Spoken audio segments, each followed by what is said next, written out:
Another edition of the wrap-up show with John Schaefer and Jim Russell. Remember, subscribe to our content, our YouTube channel for year-round Padres content. Hit that button down below. Hit the notification bell as well. You'll be notified when we have future videos.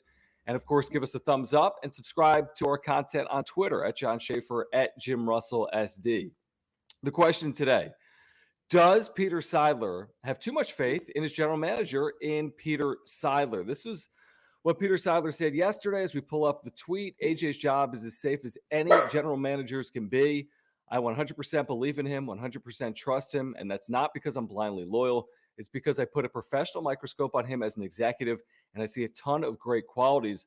A lot of things that went wrong this year weren't things that you can point at either Jace or AJ on, but fundamentally some things that we needed to change in the manager's chair. That's why we made that decision. So what do you think, Jim? Has Peter Seidler put too much faith in AJ Preller moving forward or not? Yeah. As a simple yes. And this could be all spin. It could be all I have to say these type of things. But if he truly believes what he is telling the media, then I got some questions for Peter Seidler. Like, what are you seeing that we aren't? All the losing seasons, all the players that he has traded away who are flourishing in other markets for other teams, the reports that are coming out of players, having problems with the front office people having problems with Preller, the reports from The Athletic of people saying that Preller is a micromanager and there's deep-rooted cultural issues. Where there's smoke, there's fire. With a button-down organization, with a button-down general manager, you don't see those reports ever. And I trust The Athletic because that is a credible news source. Kevin Acee, he is credible. He has said time and time again, he's not talked to just one player about these issues. He's talked to multiple players. And not only multiple players, he's talked to key players about these issues. So it goes back to, Peter, what are you seeing that we aren't? Like, why are you giving your blind faith, not really blind faith, but 100% trust and saying that he is as safe as any general manager can be? Why? Why is he safe? Because he had one good half season? Well, I'll tell you why. I think, first of all, I'm going to back Peter Seidler here because I think that in his tenure as the principal owner or representing ownership, he's done everything in his power to put this franchise in a position to win. And that starts with his pocketbook. And they're committed to spending like this. And he said it, I think, in The Athletic in a long interview with Dennis Lin today, that they're committed to spend. And whether the payroll goes up or down is to some extent irrelevant. I mean, he's committed to winning. I think you got to be publicly backing your general manager for a couple of reasons. One of which is you're in the midst of a hiring, and a very important hiring, and you want to publicly back your organization in a period of time like this, specifically if you're going after big swings. If you're trying to hire a Bruce Bochy or a Ron Washington or a Buck Showalter, and you want people to be in lockstep, you can't say, hey, listen, 2021 was on AJ Preller, and we'll see how he does in 2022. And if it doesn't work out the way I hope it works out, then we'll look to make a change. That's not going to work for the next manager or the manager's coaching staff or the rest of the organization. So I think publicly he's saying the right thing. I don't think it's blind faith. I really don't. I mean, he was the one, he's involved intimately in these conversations with AJ Preller. Nobody knows AJ Preller more than Peter. Nobody has spent more time around him. So yeah, I have faith in Dennis Lin and Kevin Acee as well, but I also have faith in Peter Seidler's ability to make good decisions. And I think he's making a decision that he thinks right now, as my dog Sullivan is barking, is in the best interest of the San Diego Padres. Okay, well, I just look at this part of the article. It says, as closely as I know AJ, to me, he's exceptional at what he does. Exceptional at what he does. Well, all he does is put together losing teams. And I'm, as with my eyes wide open, committed to him as I can be.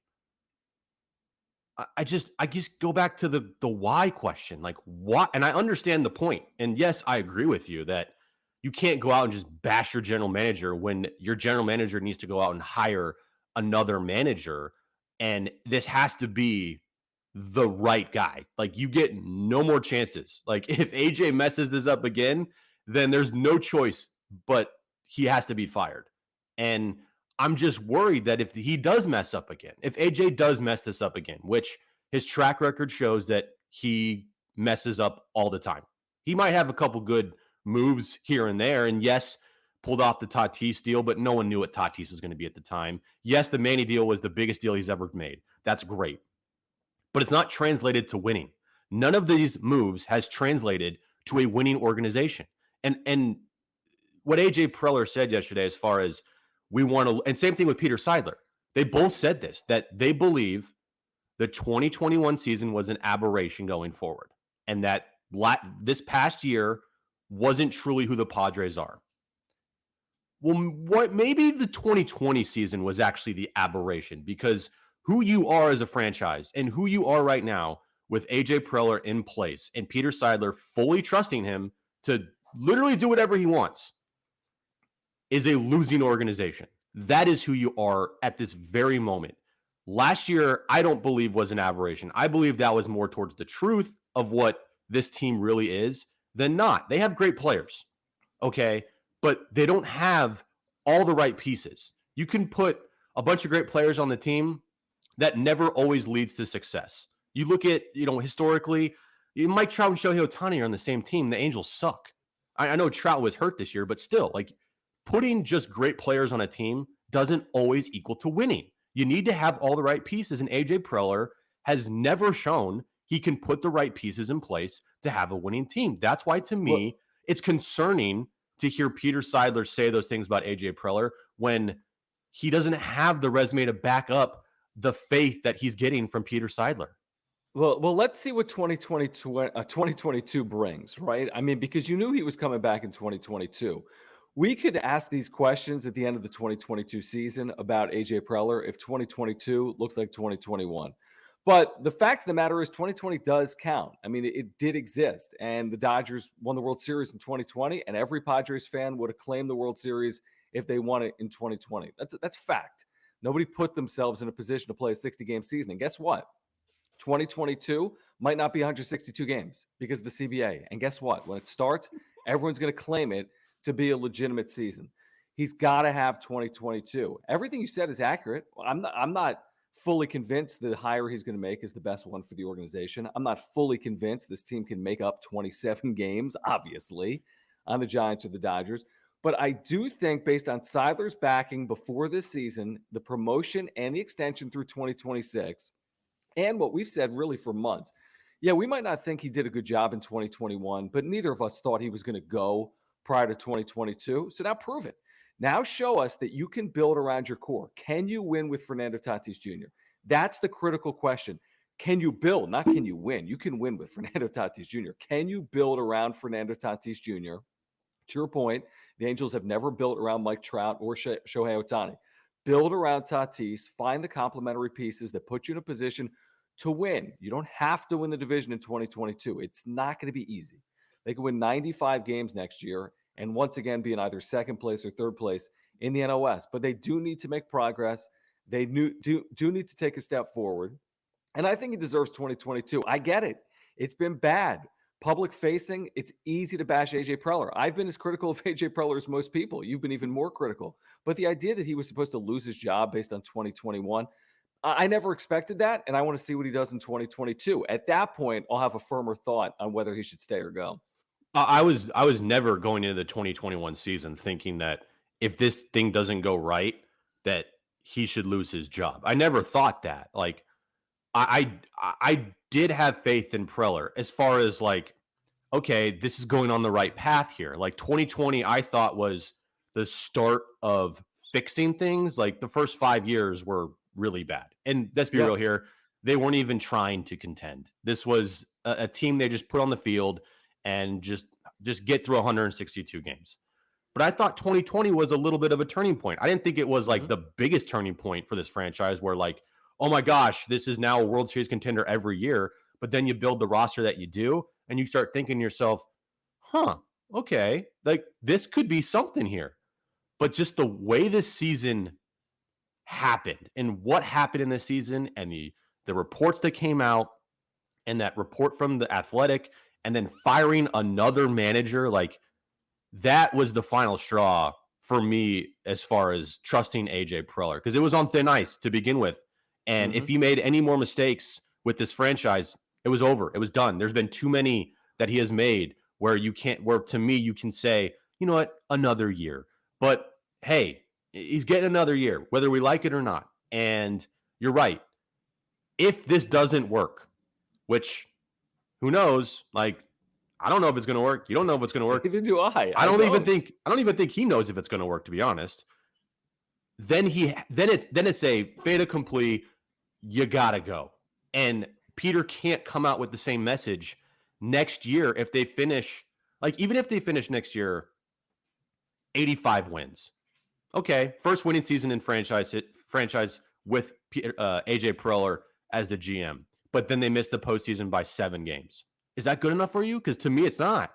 No, for me, it's not either. I think that's the really intriguing question. Is the 100% faith moving forward or right now? And I think, again, right now you have to say it. You've got all this turmoil. You're coming off a 12-34 finish. You don't say, hey, listen, I'm questioning everything just like you are, and I'm analyzing every single person's position in this organization. And if I find something that needs to change, I'm going to make it. I mean, no.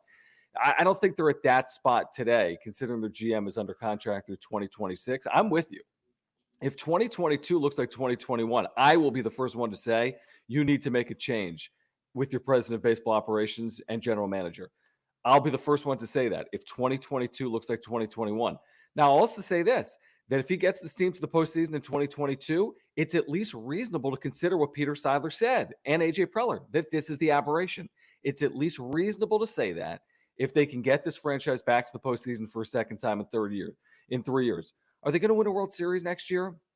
It seems like they're far off. Let's be honest. Are they going to win a World Series in 2023? It looks like when you look at the Dodgers and the Giants, who are now facing each other in the postseason, they want to combine 213 games. Nothing could seem further off. But then again, last year, again, you could argue that it wasn't real, but the Giants weren't very good last year. Now it's a historic year. The Dodgers last year win the World Series. We don't even know if they're going to get through the Giants to the National League Championship Series this year. So the difference between a year and another can be drastic, and we'll see if the Padres can take a step forward. That's the only option. If they don't take a step forward, you have to move on, in my opinion, from your president of baseball operations, but they at least deserve the opportunity, in my opinion, to make some of the strides that they're talking about now publicly, now that the offseason has started. Yeah, I don't believe they deserve another opportunity, but they're going to get it. And yeah, maybe that's a better point, maybe. I just hope that what Peter Seidler said to the media, because it was like a raving review of AJ Preller. Like, if you were to never show me the Padres record while AJ Preller was the GM here, I would think this guy's won like 4 World Series. Like, the things that he has said about Preller makes me think that this guy is Teflon. He's that nothing could happen to where they're going to fire or get rid of AJ Preller no matter what. But again, I'm hoping that is just kind of for show to give the support, right? Yep. So it doesn't look like there's turmoil in that organization. But hopefully behind closed doors, like if they met, and I'm sure they already have, like just one-on-one, Peter Seidler and AJ Preller, I hope that Peter said, look, I'm going to back you here. I'm going to give you 100% backing. But you know what? How I really feel is if you don't get this right, you're gone. Because this year was an embarrassment. He doesn't seem like that type of guy. And we can't have these reports coming out of discord in the front office, of you creating a toxic work environment, you creating a doomed culture. Like, you can't have that. You can't have it. So I'm going to back you here. But this is it.